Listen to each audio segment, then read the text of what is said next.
a hotel and a casino back in the 1930s. The reason why we have it is because of the prohibition time in the States. Some people from the city and some architects decided to build that place so the people from the United States can have a place where they can drink alcohol and gamble. I said it was a really smart idea because they were bringing a lot of money to the city, especially because that hotel and casino used to be exclusively for rich and famous people. That used to be the most fancy and luxurious hotel you will ever find in the area. Nowadays, it's not a hotel and casino anymore, it's just a historical building of the city, and it's super important for the city of Ensenada because of the history of that building. That place is really full of history. Nowadays, that place is owned by the government and they have plans to make it as a little museum. But actually that place, it is one of my favorite places in Ensenada, as I told you, because of the history. A lot of celebrities from back of those years, they used to hang out a lot in that building.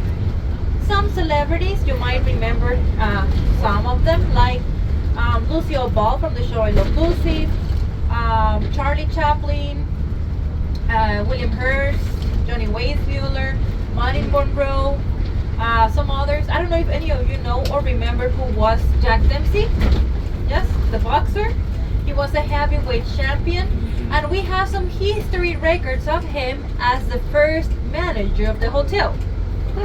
So that was another of the main attractions to visit the hotel, just to meet Jack Dempsey. So with this, you can imagine how amazing that place used to be. Actually, the building, it is this one right here. We're going to go through the back part of the building because that's the place where we can park the big bus. But as I told you, this used to be a really fancy and exclusive hotel.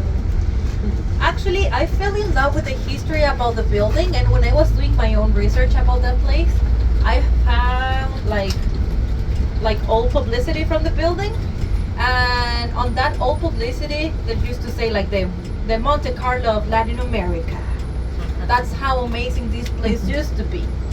And I get really excited every time my group's going over there because for me that place feels really beautiful. And I always tell to my group to try to imagine how it was back then, back in the 1930s.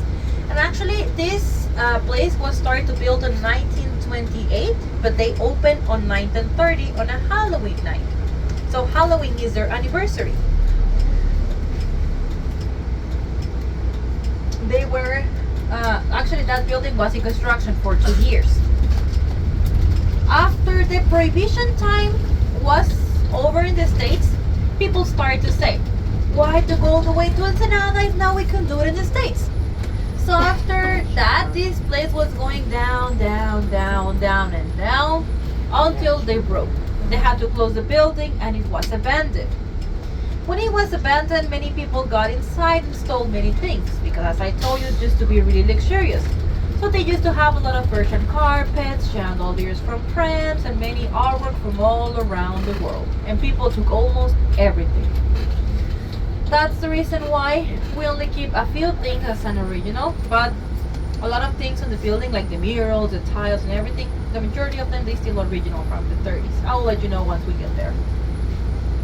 What are we going to do on this stuff? You'll have to follow me because I am going to tell you one story in particular, the reason why we are here as a part of the group and the reason why it's my favorite place. After the story, I am going to take the group for a surprise. Do you like surprises? Yeah. It's a really good surprise, you will see, and you'll wake up with a surprise. After the surprise, I am going to let you have a couple of minutes just so you can go to the restroom, take some pictures, or go and look around outside on the patio. Because of the little patio area, you can find little stands from local artists, people selling their own art, crafts, and souvenirs. So if you want to buy something or just look around, you can. Don't go too far, just stay on the patio area so you can hear me when I call the group, because you will hear me saying something like this. Hilce's group, let's go back to the bus. As soon as you heard that, you know what to do. Just remember, 102 is your bus number. By now, just follow me.